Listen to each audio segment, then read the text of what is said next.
We have a topic today that, well, it's going to feel a little bit like looking in a mirror. We're pulling from some fascinating cognitive behavioral research today, and our mission is to figure out why we avoid doing the things we actually want to do. Yeah, it's a very universal problem. Right, so you know that moment, you have a big project due, or maybe just a simple email to send. It's not hard, you know exactly how to do it, Yeah. but you just don't. You sit there, you stare at the screen, you open a new tab, maybe you check your phone, Yeah. and suddenly 30 minutes are just gone. Exactly. Yeah. And I have to be completely honest with you and with everyone listening right now. This is my life. I delay studying. I delay finishing my work. I mean, I even delay replying to simple text messages from my friends. Which is incredibly common, by the way. It is. But the worst part isn't even the delay itself. It's the feeling you get afterwards. I always sit there and feel like I am just lazy. I feel like I lack discipline. Well, let's stop right there. Because the research we have today is very clear. And honestly, it changes everything. If you take only one thing away from this deep dive, let it be this. You are not lazy. Your brain is blocking you. I have to say, hearing you are not lazy it's really nice to hear.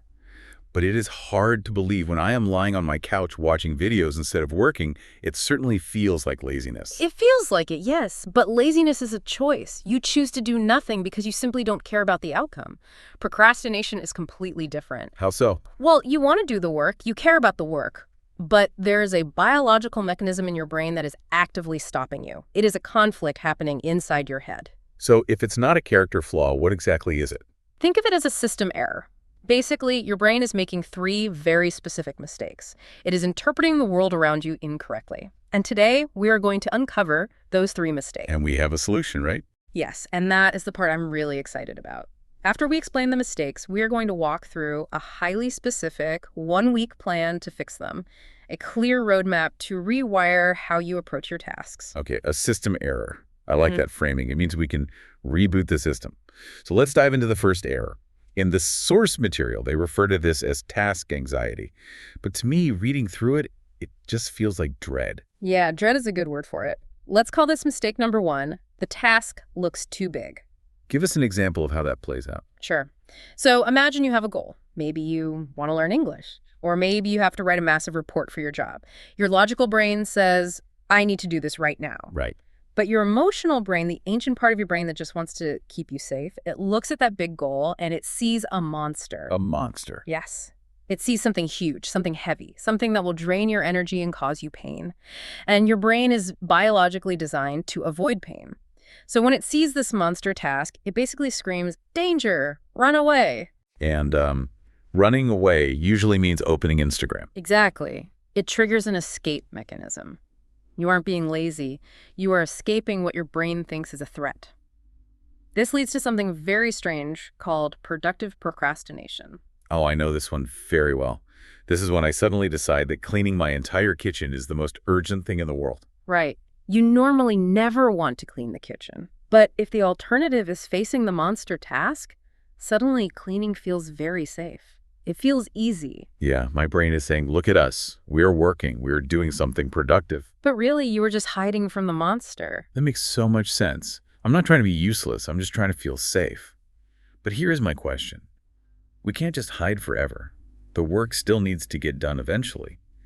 How do we stop the brain from seeing a monster? You have to shrink the monster. You have to make the task small. And I mean really, really small. How small are we talking? Let's look at the language learning example again.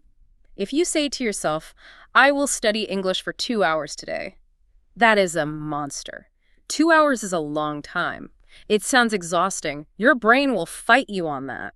Okay, so I should plan for, what, 1 hour? No, 10 minutes. 10 minutes. But can you really learn anything useful in 10 minutes? That sounds like we are just lying to ourselves. I know I need to study way more than that. It feels like a trick, I know. But it is actually pure biology. The goal of the 10 minutes isn't to master the English language. The goal is simply to shut down the fear response. Oh, I see. Your brain looks at 2 hours and sees a tiger.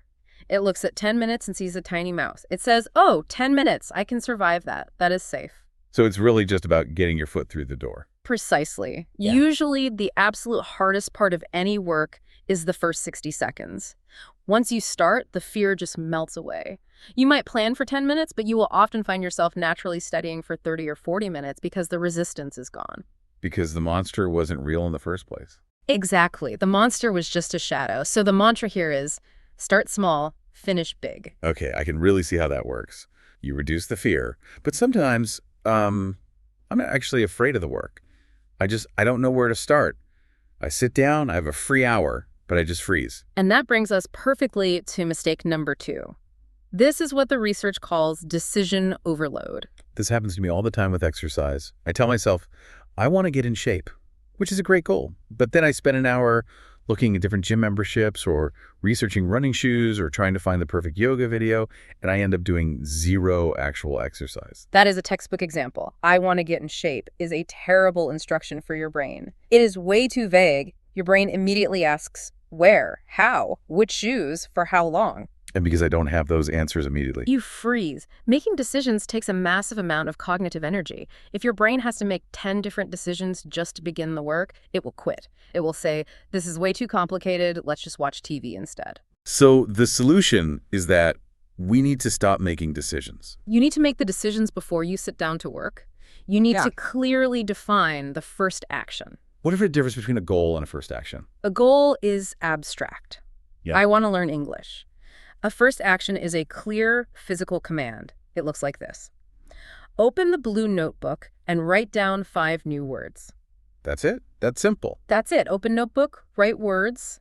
There is no confusion. There is absolutely no choice to make in that moment. You don't have to choose a book or find a video. You just follow the command. It seems almost too simple.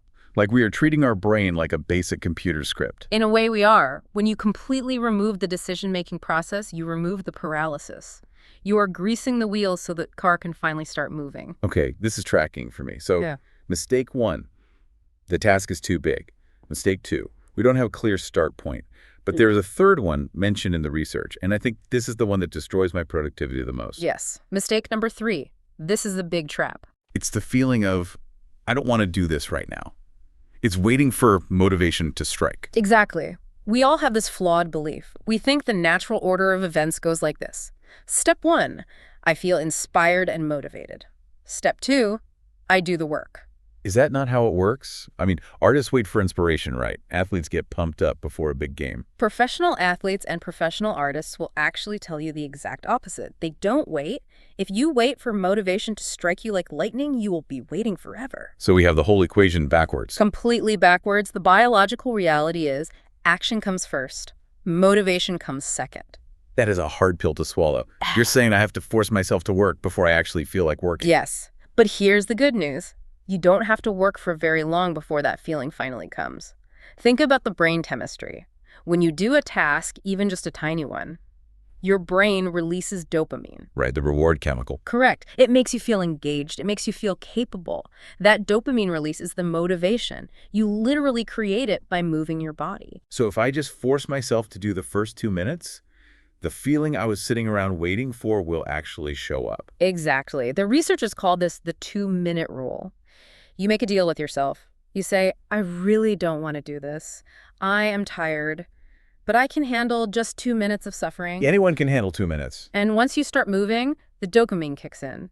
You realize the task isn't actually that bad. That heavy, dreadful feeling lifts. Movement creates motivation. Movement creates motivation. Yes. I feel like I need to write that on my mirror. Oh, it's very empowering, though. It means we aren't just at the mercy of our moods every day. We can actively change our mood by taking action. Precisely. You are in the driver's seat. Okay, so we understand the 3 mistakes. We know why our brain is blocking us. But having the knowledge isn't enough to change. We need a solid plan. And the source material provided a very specific 7-day plan to rewire this behavior. Yes, this is where we put everything into practice. And I want to go through this day by day.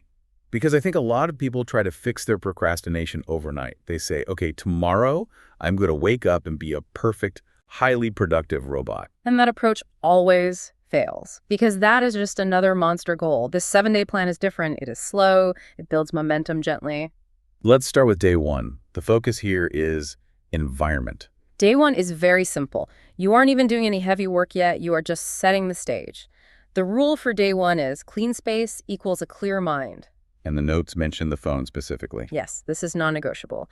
On day one, you practice putting your phone in an entirely different room while you work, not just face down on the desk, not just on silent mode, in another room. Is it really that different? I mean, if it's on silent and face down, I can't hear it anyway. But your brain knows it is there. Studies show that just having a smartphone in your visual field, even if it is completely turned off, reduces your cognitive capacity. Your brain is constantly using a tiny bit of energy to actively ignore it. It's like a background program draining your battery. Wow, that is actually terrifying. Okay, it's day one. Clear the desk, hide the phone in another room, and just prepare your tools. Yes. Make it so incredibly easy to start that you can't possibly say no. Moving on to day two. The focus here is selection. On day two, we completely change how we make our to-do lists. Most people write a massive list of 15 things they want to achieve that day. Oh, yeah. And then we finish maybe 3 of them and end the day feeling like total failures. Exactly. A long list is a source of anxiety. It triggers the monster response all over again. So on day two, your rule is choose 3 daily tasks. Only 3. But wait, what if I legitimately have more than 3 things to do? It doesn't matter for this exercise. You prioritize the top 3. If you finish them, great, you can absolutely do more. But your only commitment is those 3. This does something very powerful to your brain chemistry. When you tick off all 3 items, you get a huge dopamine reward. You feel like a winner. I see. We are basically training the brain to feel successful. Yes. Success breeds success. If you feel like a winner today, you are significantly more likely to want to work tomorrow. I love that approach. Yeah. Okay, day 3. This is where we apply the concept we talked about earlier. Right. Day 3 is the 10-minute rule. This is the day you finally tackle something you have been avoiding. Maybe it's that big email. Maybe it's organizing your closet. But we have to keep the promise, right? Only 10 minutes. Strictly 10 minutes. Set a timer. If you want to stop the second the timer goes off, you can. You have full permission. But usually, as we discussed, you won't want to stop. It's about building trust with yourself. Because if I tell myself only 10 minutes, and then I force myself to sit there for an hour, my brain won't believe me the next time I try it. That is a very smart observation. You absolutely have to honor the deal you make with yourself. Day 4. Track your progress. Yeah. Why is this step so necessary? Because human brains are naturally terrible at seeing long-term progress.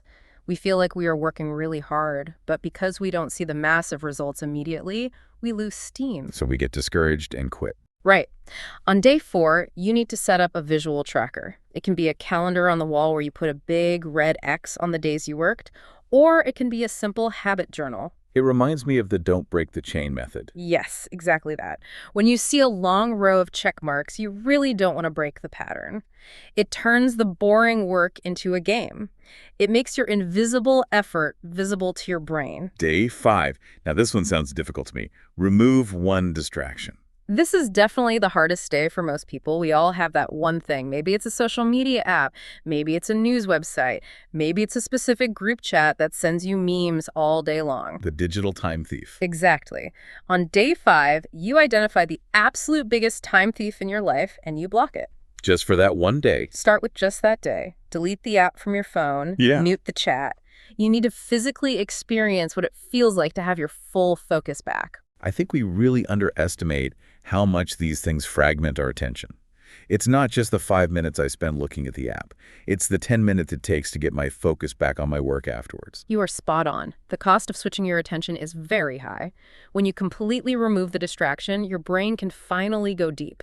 You will find that you get more done in 1 focused hour than you usually do in 4 distracted hours. Okay, day 6. This is my favorite day on the list.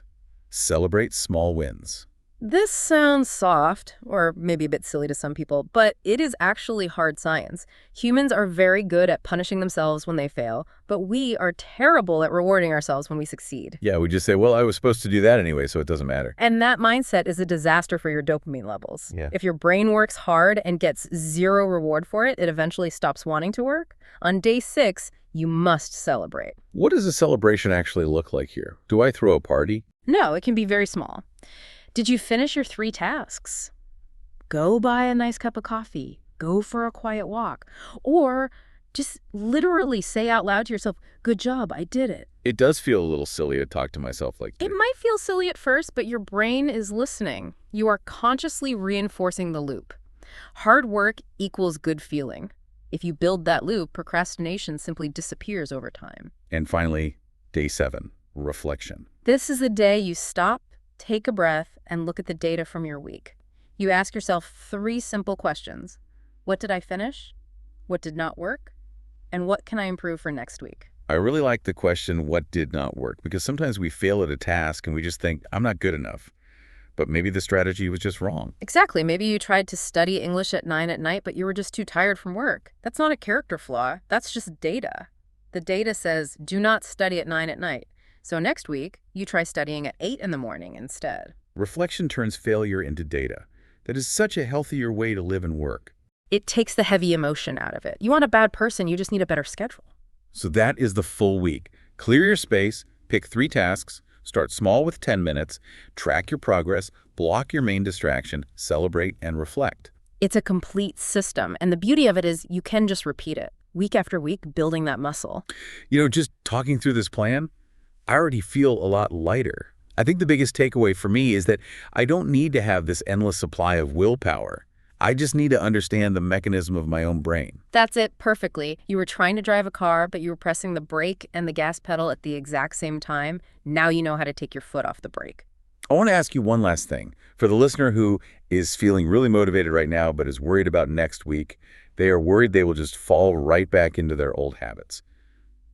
What do you say to them? I would say, be kind to yourself. You are actively rewiring a brain that has relied on these avoidance habits for years. You will slip up, you will have a bad day, and that is completely okay. It's not about being perfect every single day. No, not at all. It's simply about coming back. If you miss a day, don't quit the whole system. Just start again the next day with 10 simple minutes. Start small. Always start small. I think that is the perfect place to wrap up the main discussion. Yeah. To everyone listening, you are not lazy. You are just fighting a biological system. And now you know how to fix it. You absolutely have the tools now. Try the 7-day plan. See how it changes your days. But before we go, I want to leave you with one final thought. We've talked so much today about how to stop avoiding your work. But what if your procrastination isn't just a weakness? What if sometimes it's a compass?